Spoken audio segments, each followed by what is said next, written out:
Hey guys, I'm Ellie and welcome to my channel where I'm going to discuss all things healing and health related and recovering from chronic illness and symptoms. And also getting back into life and society again, which has definitely been more challenging than I thought it would be. But yeah, it's certainly a journey.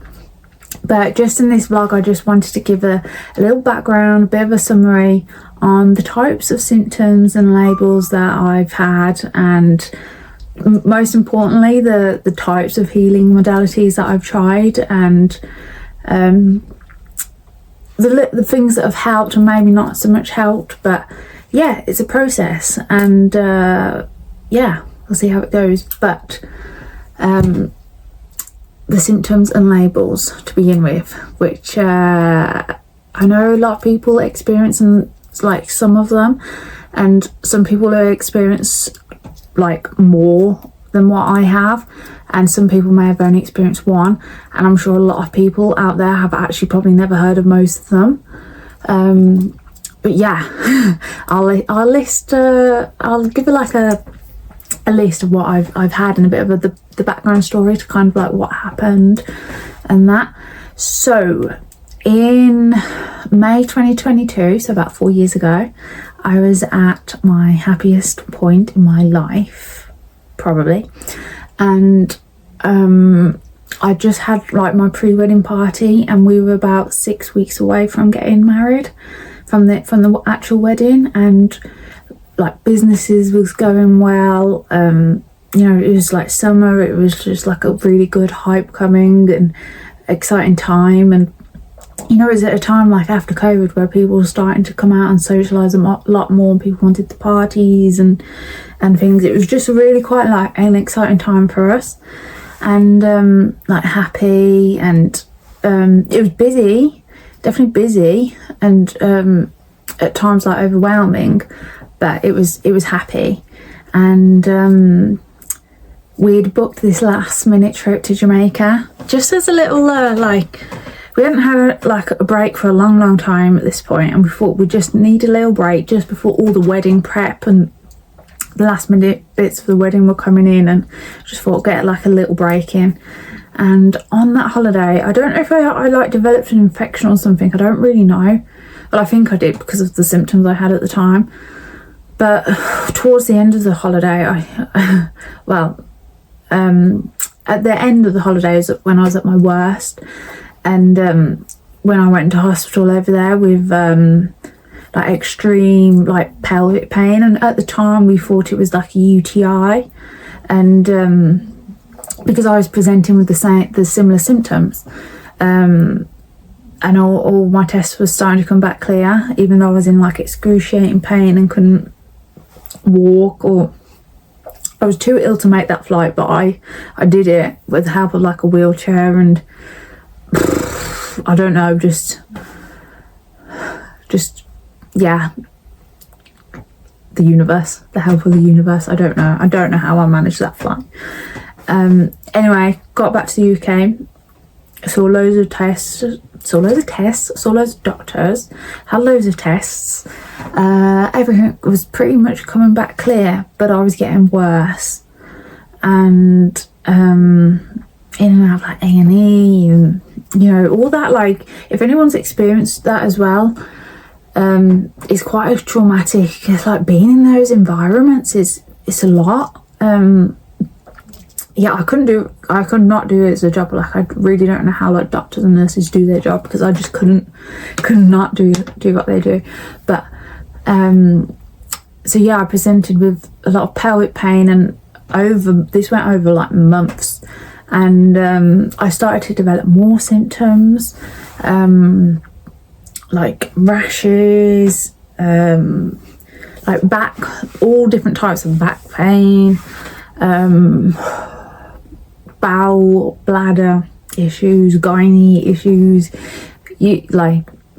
I saw all the specialists, and I had all the tests, so you know, like a variety of blood tests, CTs, MRIs, X-rays. I had like cystoscopies, colonoscopies, endoscopies, you know, the ones with the cameras through like every hole. yeah. And these were all, you know, like very traumatic like experiences to go through as well. They're not easy. There are intense like times, definitely.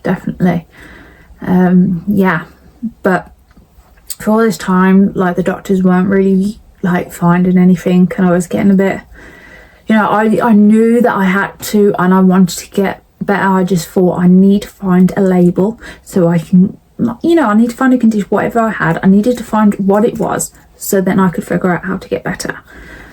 So that was my mission. And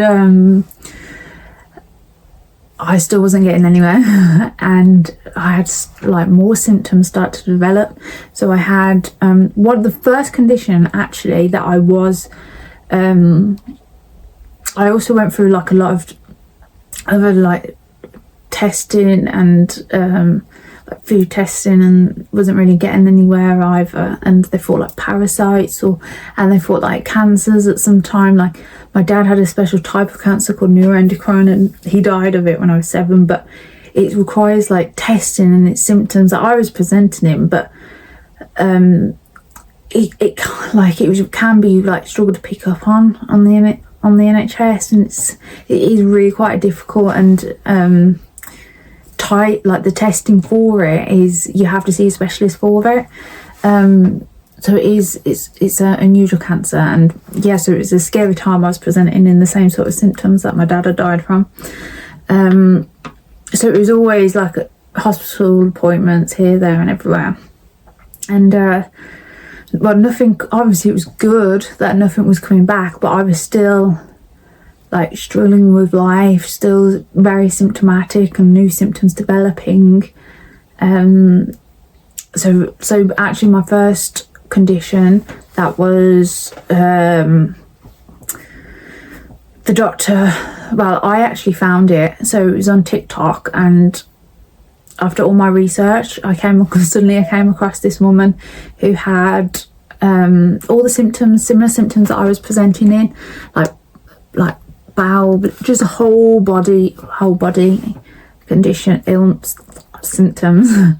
And I'd seen a cardiologist probably twice at this point, and because I was getting a lot of palpitations and everyone kept saying of anxiety, but I had heart issues in my teen years, so it was just a bit back and forth, and the NHS lost my notes and stuff like that. But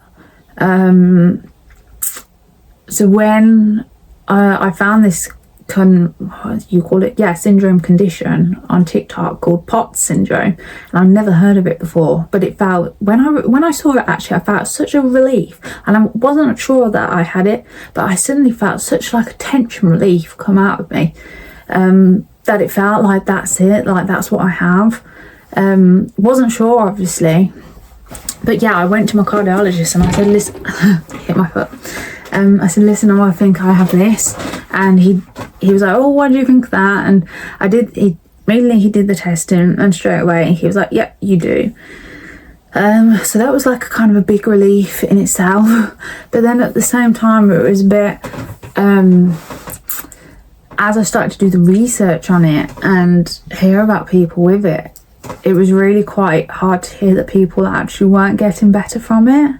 And I joined a lot of these support groups, and they were I just found them, my experience here was just completely like negative, and it just wasn't like, they were all on, I went onto medication, and at that time definitely that medication did help me, but and I did kind of think, oh, am I going to be on this forever? I really don't want to be on this forever. And also going back, if people don't know what POTS is, I mean, sure, a lot of you may not have actually heard it, but if you're in the chronic illness field, you probably would have. And basically, just a bit of a backstory to it is where like your heart, if you're sitting down and you stand up, your heart rate would go really quite high, or sometimes, and it's not just as simple as that, there are a lot more of the symptoms to it, like low blood pressure, dizziness, vision problems. It's like a whole, like autonomic like nervous system like disorder, and like temperature dysregulation, like food issues, and yeah, it just affected the whole body, fatigue. But yeah, definitely the heart rate, and it felt like your heart is just literally pumping out, and my like the pupils in my eyes would constantly keep on like pulsing. I could see it pulsing. I mean, nobody seemed to know what I was talking about with those, but it's not a nice. It's quite scary, very scary symptoms actually, because you think you are having a heart attack, and there are like a few times that I had to go to A&E because they generally felt like I felt absolutely awful. Didn't understand what was going on, but yeah, I went onto this medication very like scared and not wanting to go on this medication, and worried that I would be on it for the rest of my life. And when I was on it, I did think like I can actually not come off this, because it was just I knew it was affecting me, like it was sort of helping, although when I started to come off it, like I realised actually it was actually producing more symptoms, which does happen with medication. But I can now say that I'm fully off all medication, which I never thought I would be. That's a great achievement as well in itself, and it just feels great all over. Not being on any medication with side effects and mixing it with other tablets, and yeah, it's a interesting one. And then the second label I got probably about 6 months after that was ME, chronic fatigue, and I'd had this definitely for about like the whole 2 years since Jamaica, but I just didn't know really. Actually, I remember a few people saying it to me, and I was in denial because I was always scared of this illness. I never knew anyone with it, but I was always scared of it. And I know you can die from it, and I know how awful and life changing it is. And yeah, it got worse and worse and worse, to the point of, yes, I definitely can say like I had like severe, the worst. There's different stages of it, and I know without a doubt that I was definitely on the like, I should have been in hospital with it, but I had no energy to even call an ambulance or tell people, like tell them what was actually wrong with me, because it's literally like paralyzation. I couldn't talk, I couldn't eat, I couldn't like even just breathing, like trying to take a breath, normal breath, could not do it. And it's different to sleep. It's not like being tired, it's not being a bit sleepy or take a nap. A nap's gonna help. It's really such a different type of fatigue, and that no one will experience it until you've gone through, like, had that condition. It's like a whole body, it's a whole body, because your mind, you can't process either mentally. Like my husband or my mum would ask me questions of what do you want for dinner, or even like a simple answer like that I just needed to say yes or no to. I could not process that question. It was like mentally it had such like a massive effect. I mean, some people may call it brain fog, but it was definitely worse than that, and it was so intense, like physically, and horrible. Like, actually I'd probably say ME, chronic fatigue syndrome, if was the worst condition that I've ever had. And I mean, I haven't gone through all the other symptoms yet, but they're all really, really difficult to deal with as well. But I'd probably say ME is the worst I had. But I'll go back to something that helped me with that in a minute. But I just wanted to go through my other symptoms. So hip pain. Every time I walked, it felt like my hip was coming out of socket. I mean, they all thought I'd like hip dysplasia, and surgeons saw it, and I was in a wheelchair with it because it was so agonizingly painful. That was a scary symptom in itself, really scary. Oh God, what else did I have? Oh, the whole gastro tract.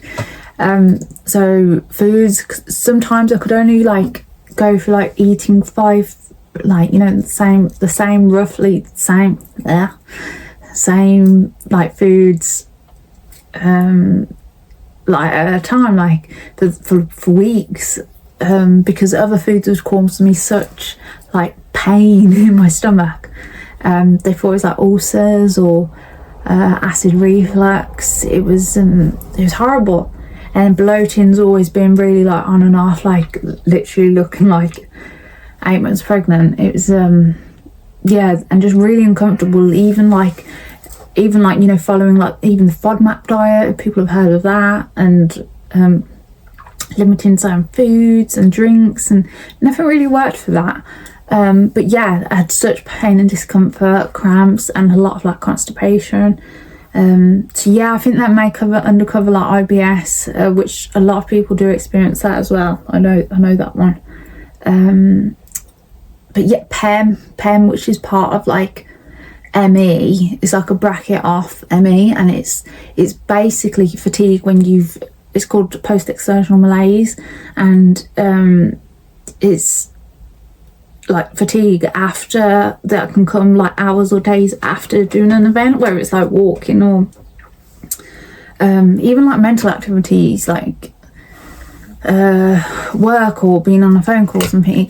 It's like a delayed fatigue response, and you'd have to like pacing would help that a little bit, and just that was another really difficult one to gauge, because you never knew if you pushed it until the fatigue would suddenly come on. So that was intense. Different pains of like every organ, of every like bone, muscle, nerve pain, of like all my limbs probably and organs. A lot of like face pain, vision problems, ear problems, jaw problems, skin rashes, massive like hives and other skin issues that dermatologists didn't actually know what was causing it, and they did all their tests, and you know they ruled out like everything that was, you know, could be like life-threatening. So they did that, they just didn't know what it was. But yeah, like a lot of face pain. One time I thought I was having a stroke because the whole of my face went numb. And that didn't come, like the feeling didn't come back for weeks. It was breathing, lung problems, anxiety, panic attacks. Yeah, and generally just not feeling well at all. It was really rough 4 years, really difficult. But I know right now I'm the best I've been in this whole journey, and it is thanks to all the different healing modalities I've tried.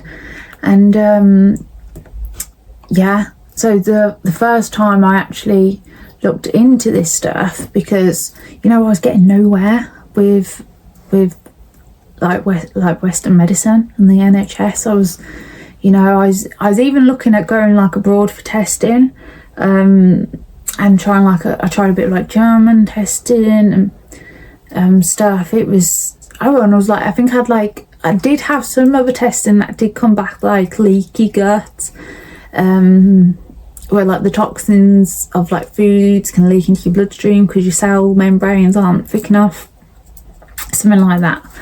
And I think I had like some I did have like parasite bacteria infections that were picked up, but couldn't have antibiotics for it because it was like not too late, and it was just I wasn't bad enough to kind of have like antibiotics for them, because it just wouldn't have worked at this point. But yeah, I think I was at my worst in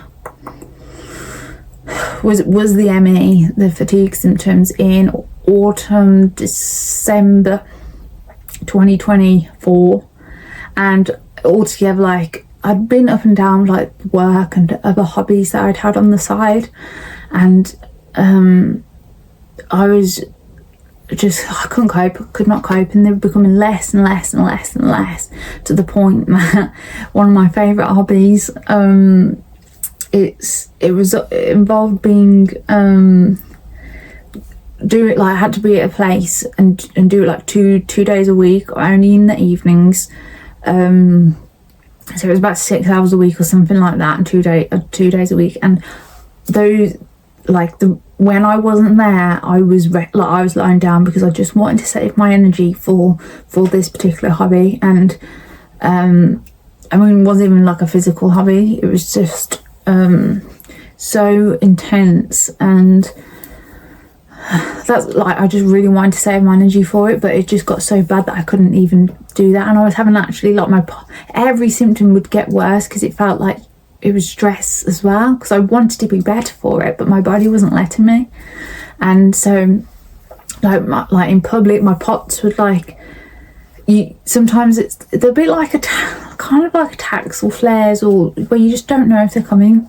And I would suddenly like, a few times I'd be walking and suddenly I couldn't hold my body up, and I'd have to, and sometimes I was so bad I couldn't even, like, sit down, like, my body just couldn't hold up, and it just have to, like, it needed to lie down. That's all it could do.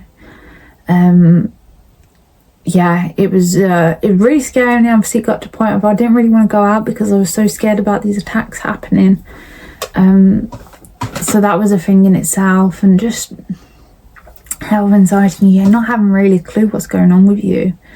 But yeah, so the first time I went into, when I got to the point of being really bad with fatigue or not being able to do anything, was I feel like that November of 2024, and couldn't eat, talk. I could only lie down, basically. And going to the toilet upstairs was an absolute mission in itself. And my mum and my husband, Aman, had to do everything for me. And my mum actually had found, my mum's into holistic stuff, and she had booked an appointment with a Chinese acupuncturist, and I managed to get in that, like, wheelchaired into the car, and wheelchaired into, you know, her clinic.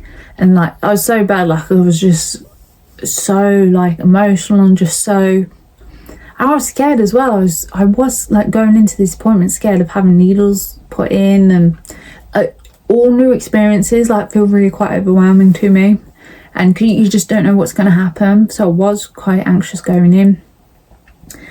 Anyway, she lowered me on that bed, stuck her needles into me, and within 40 minutes I felt this, like, energy start to come to me. It was the most weirdest, like, experience and feeling, and trying to describe it just doesn't make sense. But that moment, like, I was able to get off that bed, walk from the clinic to the car. It wasn't far, but I managed to sit in the car and eat a sandwich, which I had not been able to do. And obviously, don't get me wrong, like, it's not like I was running the next day or even walking the next day, but, and it took, like, I went to that clinic every week for a year, probably a bit over, actually. And it took a while, but I also knew that wasn't going to be the only thing to help me recover. But it helped my symptoms. And another important one I had was a whole body rash, that 3 GPs had diagnosed it as the same condition, because I was getting so, like, infection after infection, infections that I hadn't even heard of. And yeah, I showed it her, and this rash, you couldn't have anything for it. They all said you had to wait 3 months for it, and it was just really painful, and it was just growing, well, not growing, but getting bigger all over my body, spreading by the day, like, every day. And they just said I couldn't do, there's nothing we could do for it. And I showed it her, and straight away she gave me some Chinese herbs, which I did have every week. Like, well, I had them twice a day every week, for whatever symptom I was struggling with the most. So that particular week when I showed it her, straight away gave me some herbs, and within 1 week the whole rash gone. I mean, don't get me wrong, these herbs taste absolutely nasty, and I was scared of drinking them, but I just kind of like, at this point I had nothing to go on. I just had to trust her because I didn't have anything else. Oh my god, like it was really incredible just watching it just go, and just believe, like, just seeing this whole different side of like the world, to everything that you know, to everything that society knows and the people around you know. It's like magic. It is. And yeah, Chinese medicine, I'm carrying on with that for the rest of my life. And it's helped with like some like times, you know, constipation, or other skin things, asthma, allergy stuff, other conditions that I had. Like even just when I had just general colds, or my husband had general colds, that I didn't want to get his, because obviously I was really easy to get infections. So straight away should give us stuff that would just help. It was amazing. It was amazing, actually. And then, so the next, well, not the next modality, but another one that's similar in energy medicine, because there are different types of energy medicine. They're all different layers, and they will help, what I found, they will help different symptoms in different ways. But yeah, the next one is called energy medicine, and it is by a lady in America called Donna Eden, who kind of like, not invented it, but she can see energy, and she's like created books and videos and courses all the way around the world on like this type of energy, and she's taught and found all these, what do you call it, like different ways of healing different conditions by doing different movements, basically, by what she can see. And like the amount of conditions she's cured, like, so she was the first one that I started to hear about. You know, when you hear about people like being cured of cancer by like something holistic, they're at like stage 4, or, you know, like on death's door really, and they've like somehow healed from it. And I was thinking, and these are not just like one or two, I've heard like stories like about these for like years and years, so I knew it was like somehow possible. So all this time I was like, well, if these people can heal from stage 4 cancer, then surely I must be able to heal from these conditions that aren't gonna kill me. Well, I knew like people had died from like, I mean, if you're more likely, aren't you, if you like infection or something. I know I'm vulnerable, but yeah, I knew, I just felt if they can do it, somehow there must be a way for me to do it. And there was one symptom, like the pelvic pain, the bladder pain, that I really suffered with. And at this point, all like paracetamol, ibuprofen, you name it, all the painkillers didn't touch me at this point. They just weren't really working. And the pain was so bad that I just said, you have, with this type of energy, you have to like learn it, otherwise you can, if you do it wrong, basically, like, I don't think you have to do it like, you'd have to do it a lot wrong, sort of thing, for it to cause illness. So you do have to be careful with what you're doing, and like if you're pregnant, definitely, and other conditions. But yeah, I was in this so much bladder pain, and I just said to my mum, oh, please just do this, it's called pain siphoning. Just do it. I don't have much to lose, just try it. I was at like my wit's end with this pain. She did it, and within 10 minutes my pain had gone from about, max 10 to about 2 and it was incredible. Again, I was like, gosh, like I've got to look into this woo-woo stuff. because I was very skeptical before, and even though my mum had done it for about 10 years, probably longer than that prior holistic stuff, you just don't, when you're, I don't know if it's not being open enough, or just the way your brain works, or because it's not out there enough. I didn't really believe in it. I used to think, oh, how can a bit of like breathing, or how can a bit of like this like heal you? But if you're open to stuff, the universe has a funny way of being kind to you if you let it. It's more powerful than we realise, I think. And yeah, so I will do probably more videos on all these individual modalities, but I just want to do just a little bit of like a cover over on them at the moment. But yeah, nervous system reprogramming as well. So like EFT, I don't know if anyone's heard of that. Again, it's similar in energy work. You'd go around like tapping different parts of your body and saying like how you feel. Really, really good, and it's very like guided with you, so you just go with it. And there's definitely like brilliant apps for this and that, and it's definitely getting bigger. But like breath work, didn't realize the power of the breath. And you know what, even I'm a mouth breather, and I've always slept with my mouth like open. So when I found mouth tape, sleep tape, my sleep is not, it has been better, but so if I don't have it now, if I've woken up with it like hanging off, or which is rare, or I forgot to accidentally put it on, or it just comes off somehow, or I pulled it off for some reason in the night, I will wake up feeling hungover. I don't really know why, but yeah, breathing through your nose, whew, didn't realise the power of it. But yeah, and meditation, yeah, what a powerful tool. I will do more videos on this, and especially like the work of Dr. Joe Dispenza, brilliant man. Research that he's done is incredible. And vagus nerve exercises and journaling, done all that, brilliant. Still do it today, every day. I think that's really important.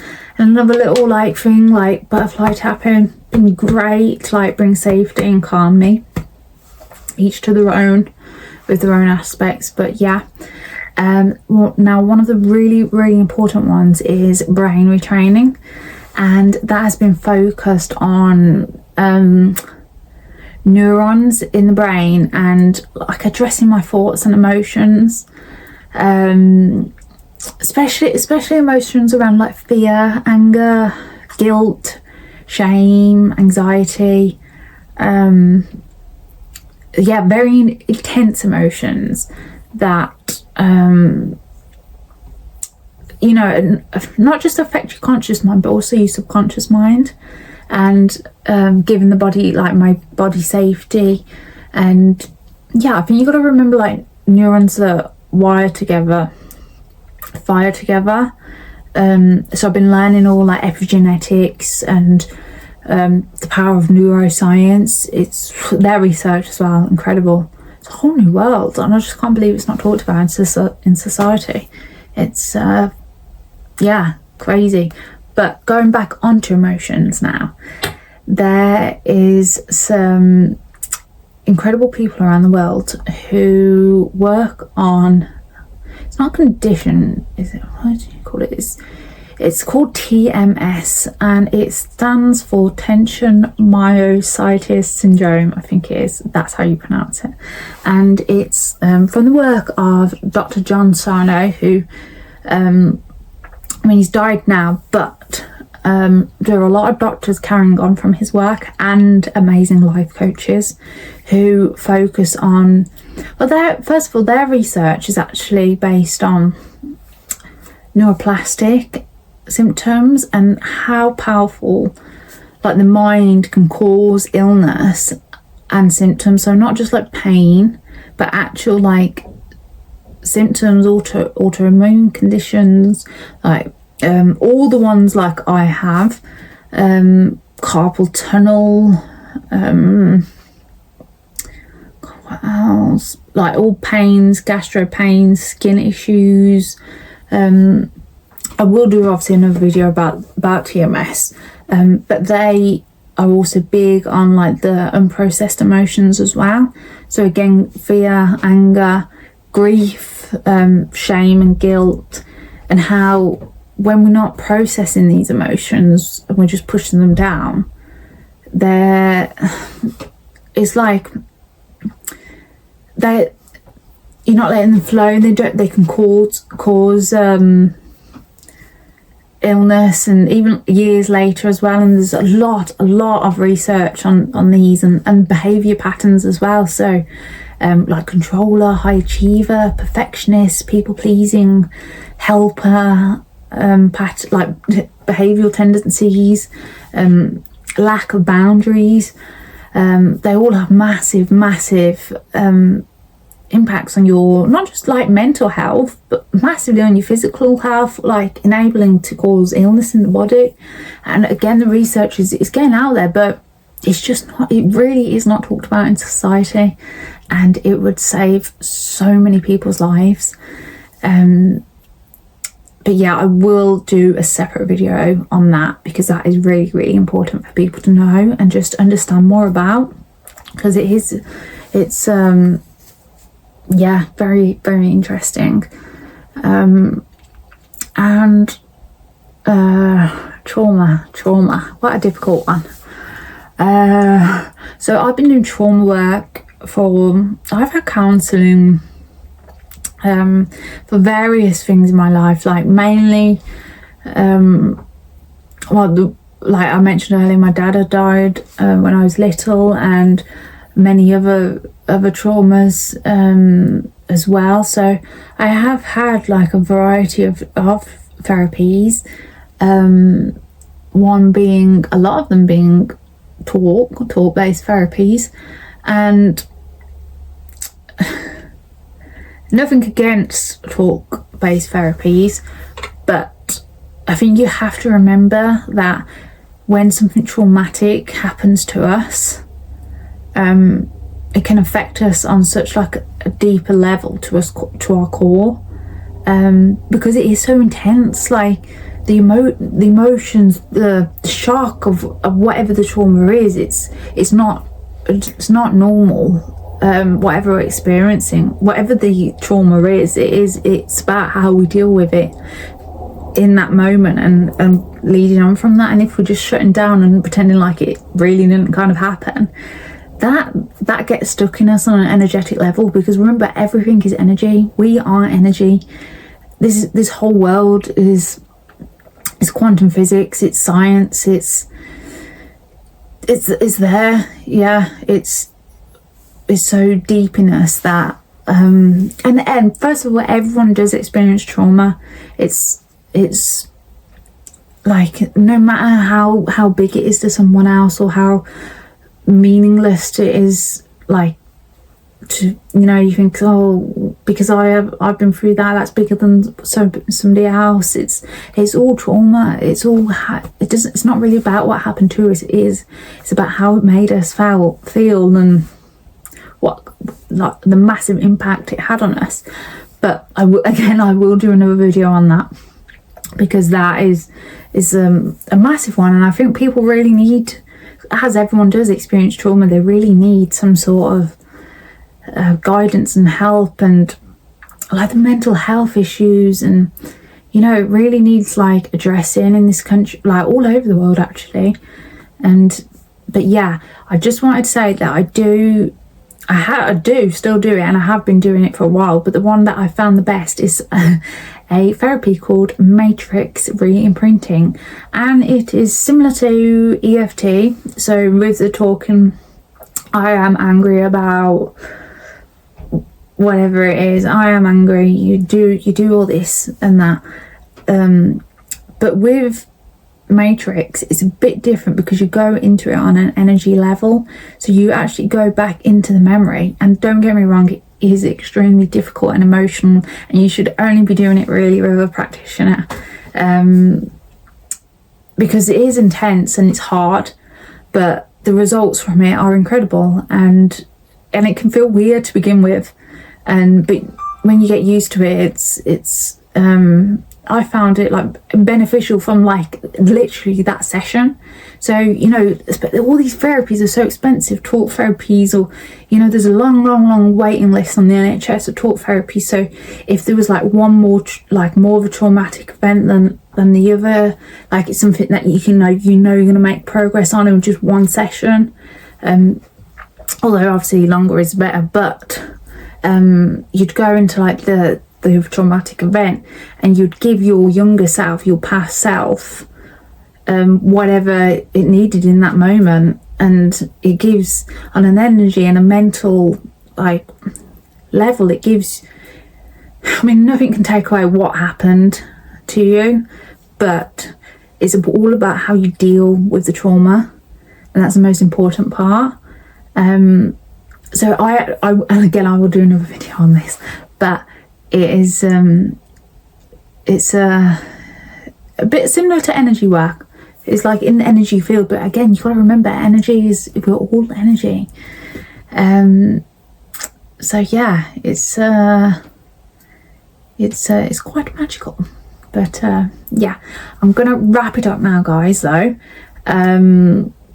But yeah, I just want to give a little bit of a background about kind of what I've sort of had and what I've sort of done, although there are more things, but again, I'll do that in another video.